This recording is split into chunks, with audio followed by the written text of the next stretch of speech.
തിരുവനന്തപുരത്ത് യൂണിവേഴ്സിറ്റിയിൽ സർവത്ര തല്ലാണ് കേട്ടു. Reporter breaking. കേരള സർവകലാശാലയിൽ പോരുമുറുകുന്നു. ജോയിന്റ് രജിസ്ട്രാർക്കെതിരെയും നടപടിക്ക് സാധ്യത. VC യോഗം പിരിച്ചുവിട്ടതിന് ശേഷവും സിൻഡിക്കേറ്റ് യോഗത്തിൽ തുടർന്നതിൽ നടപടി വന്നേക്കും. P. ഹരികുമാറിന്റെ ഇടപെടൽ ചട്ടവിരുദ്ധമെന്ന് വിലയിരുത്തൽ. രാവിലെ 9 മണിക്ക് വിശദീകരണം നൽകാനാണ് VCയുടെ നിർദ്ദേശം.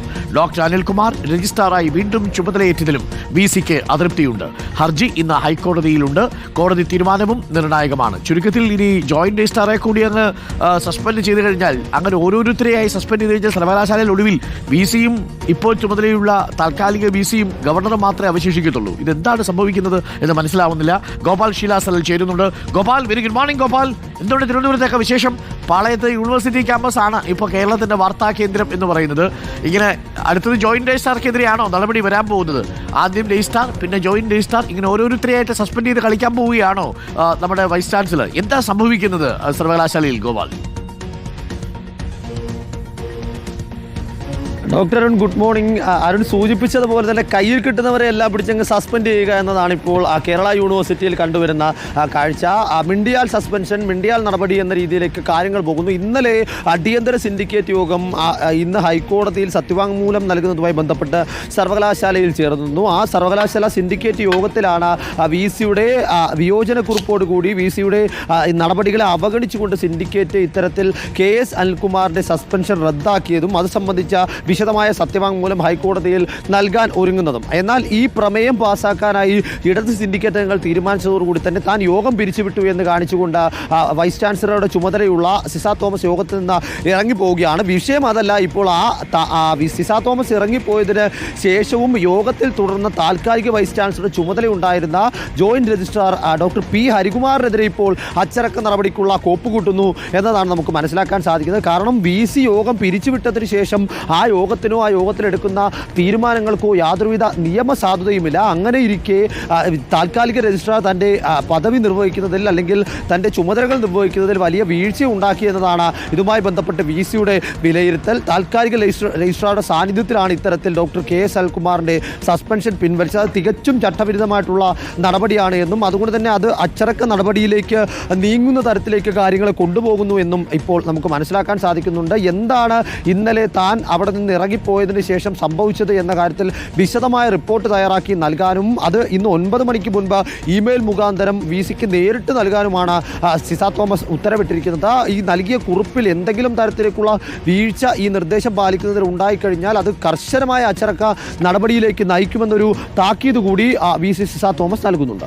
ഓക്കെ, എന്തായാലും അത് കാത്തിരുന്ന് കാണണം. പക്ഷേ ഒരു പ്രധാനപ്പെട്ട കാര്യം കൂടിയുണ്ട് ഗോപാൽ. ഇത് കോടതി ഈ കേസ് പരിഗണിക്കുകയാണ് വീണ്ടും. ഈ സമയത്ത് രജിസ്ട്രാർ നൽകിയ ഹർജി പിൻവലിക്കും എന്നുള്ളതാണ് അറിയുന്നത്. അത് തന്ത്രപരമായി അങ്ങനെ പിൻവലിച്ചാൽ മതിയാവും. കാരണം രജിസ്ട്രാർ ഇപ്പോൾ തിരികെ ജോലിയിൽ പ്രവേശിച്ചുവെന്നാണ് സിൻഡിക്കേറ്റ് പറയുന്നത്. അപ്പോൾ കോടതിയിൽ കേസ് വന്നാൽ ഒരുപക്ഷെ കോടതിയിൽ നിന്ന് തിരിച്ചടി നേരിടേണ്ടി വരും എന്നൊരു പ്രശ്നം കൂടിയുണ്ട്. സിൻഡിക്കേറ്റ് അത് ഭയക്കുന്നുണ്ടോ? കോടതിയിൽ നിന്ന് മറ്റൊരു നിരീക്ഷണം, പ്രതികൂലമായൊരു നിരീക്ഷണം വരാൻ സാഹചര്യമുണ്ട് എന്ന്? തീർച്ചയായും സിൻഡിക്കേറ്റിൻ്റെ ഭാഗത്ത് നിന്ന് അത്തരത്തിലൊരു ഭയമുണ്ട്. കാരണം ആദ്യം ഇടത് സിൻഡിക്കേറ്റ് അംഗങ്ങൾ വിചാരിച്ചിരുന്നത്, ഡോക്ടർ KS അനിൽകുമാർ അടക്കം വിചാരിച്ചിരുന്നത് ആദ്യത്തെ സിറ്റിംഗിൽ തന്നെ ഈ വിഷയത്തിൽ സ്റ്റേ കിട്ടുമെന്നാണ്. എന്നാൽ അന്ന് വലിയ വിമർശനാത്മക സ്വഭാവത്തിലുള്ള മറുപടിയാണ് കോടതിയുടെ ഭാഗത്ത് നിന്നുണ്ടായത്. അതുകൊണ്ട് തന്നെ പൂർണ്ണമായും തന്ത്രപരമായ രീതിയിലാണ് ഇന്നലത്തെ എല്ലാ നീക്കങ്ങളും ഉണ്ടായത്. ഇന്നലെ ഈ യോഗത്തിൽ അച്ചടക്ക നടപടി റിപ്പോർട്ട് ടേബിൾ ചെയ്തതിന് തൊട്ട് പിന്നാലെ തന്നെ ഇത് സംബന്ധിച്ച് ചർച്ച നടത്തി ഇതിൻ്റെ ഫൈൻഡിങ്സ്, ഈ യോഗത്തിൻ്റെ ഫൈൻഡിങ്സ് ഇങ്ങനെയാണ്. അതായത് VC അധികാര ദുർവിനിയോഗം നടത്തുകയായിരുന്നു. ഇല്ലാത്ത അധികാരം ഉപയോഗിച്ചുകൊണ്ട് നിയമം നടപ്പാക്കാൻ ശ്രമിച്ച ഒരു ഉദ്യോഗസ്ഥനെ വൈസ് ചാൻസലർ മോഹനൻ കുന്നുമ്മൽ അച്ചടക്ക നടപടി സ്വീകരിച്ചു. അദ്ദേഹം നിബന്ധനകൾ ലംഘിച്ച പരിപാടിയുടെ സംഘാടകരെ തടയുക മാത്രമാണ് ചെയ്തത്. അങ്ങനെ ഇരിക്കുന്ന ഘട്ടത്തിൽ VCക്ക് തെറ്റുപറ്റി, VCക്ക് നടപടിയെടുത്തതിൽ തെറ്റുപറ്റി എന്ന് ഇന്നലത്തെ സിൻഡിക്കേറ്റ് യോഗം വിലയിരുത്തി. കാരണം ഈ സർവകലാശാല സ്റ്റാറ്റ്യൂട്ട് പ്രകാരം വൈസ് ചാൻസലർക്കല്ല ജോയിന്റ് രജിസ്ട്രാർക്ക് മുകളിലുള്ള ഒരു ഉദ്യോഗസ്ഥരെ സസ്പെൻഡ് ചെയ്യാനുള്ള ഉത്തരവാദിത്വവും അവകാശവും സിൻഡിക്കേറ്റിനാണുള്ളത്. അതുകൊണ്ട് തന്നെ വൈസ് ചാൻസലർ തൻ്റെ അധികാര പരിധി മറികടന്നുകൊണ്ട് ഇത്തരത്തിലൊരു തീരുമാനമെടുത്തുവെന്നും അത് തെറ്റാണെന്ന് കണ്ടെത്തിയെന്നും അതിനാൽ തന്നെ ആ സസ്പെൻഷൻ റദ്ദാക്കിക്കൊണ്ട് അദ്ദേഹത്തെ തിരിച്ച് ജോലിയിൽ പ്രവേശിക്കാൻ നിർദ്ദേശിച്ചുവെന്നും, അതായത് അത് കൃത്യമായി നമ്മൾ നിരീക്ഷിക്കേണ്ട ഒരു കാര്യം, ഇന്നലെ വൈകുന്നേരം ഞായറാഴ്ച ആയിട്ട് പോലും അസാധാരണ നടപടി എന്നോണം ഡോക്ടർ KS അനിൽകുമാർ സർവകലാശാലയിൽ വന്ന് ചുമതല ഏറ്റെടുത്തു. അതായത് ഇന്ന് സത്യവാങ്മൂലം നൽകുമ്പോൾ ആ സത്യവാങ്മൂലത്തിൽ പറയുന്ന പ്രധാനപ്പെട്ട കാര്യം ഈ VCയുടെ ഇടപെടൽ തെറ്റായിരുന്നു. അതുകൊണ്ട് തന്നെ യോഗം വിളിച്ച് ഞങ്ങളത് വിലയിരുത്തിയതിനു ശേഷം ആ നടപടി പിൻവലിച്ചു, റദ്ദാക്കി ശേഷം അദ്ദേഹത്തെ ജോലിയിൽ പ്രവേശിക്കാൻ നിർദ്ദേശം നൽകി അദ്ദേഹം ജോലിയിൽ പ്രവേശിച്ചു. അത്തരത്തിൽ കൃത്യമായ ഒരു ഓർഗനൈസ്ഡായ ഒരു സത്യവാങ്മൂലം നൽകാനാണ് ഇപ്പോൾ ഇടത് സിൻഡിക്കേറ്റ് അംഗങ്ങൾ ആലോചിക്കുന്നത്. സർവകലാശാലയുടെ സത്യവാങ്മൂലമായി തന്നെയാണ് പരിഗണിക്കാൻ പോകുന്നത്. കാരണം സ്റ്റാൻഡിംഗ് കൗൺസിൽ മുഖേനയാകും നൽകുന്നത്. മറുവശത്ത് സിസ തോമസും തൻ്റേതായ സ്വകാര്യ അഭിഭാഷകൻ വലിയൊരു സത്യവാങ്മൂലം നൽകുന്നുണ്ട്. അതിൽ തൻ്റെ വിയോജനക്കുറിപ്പോടുകൂടി തൻ്റെ താല്പര്യങ്ങളെയും തീരുമാനങ്ങളെയും അവഗണിച്ചുകൊണ്ട് ഇടതംഗങ്ങൾ സ്വന്തം നിലയ്ക്ക് രാഷ്ട്രീയ തീരുമാനമെടുത്തു എന്നാകും പറയുക. Okay, thank you Gopal. ഇന്നെന്തായാലും കോടതിയിൽ ഈ കേസ് എത്തുന്നുണ്ട്. കോടതിയിൽ ഈ കേസിൽ എന്ത് വരും എന്നുള്ളതാണ് നമ്മൾ അറിയേണ്ടത്. മോഹൻ കുന്നുമേൽ തന്റെ വിദേശ പര്യടനമൊക്കെ കഴിഞ്ഞ് തിരിച്ചു വരുമ്പോഴേക്കും സിൻഡിക്കേറ്റ് തിരിച്ച് രജിസ്ട്രാറായ സ്ഥാനത്തേക്ക് കൊണ്ടെത്തിച്ചിട്ടുണ്ട്. ഈ കേസിൽ ഹൈക്കോടതി ഇടപെടാതെ ഹർജി പിൻവലിക്കാനുള്ള അനുവാദം നൽകിക്കഴിഞ്ഞാൽ ഇനി സിസ തോമസ് ഇപ്പോൾ വി സിയുടെ ചുമതല വഹിക്കുന്ന സിസ തോമസ് കേസിന് പോകുമോ എന്നുള്ളതാണ് അറിയേണ്ടത്.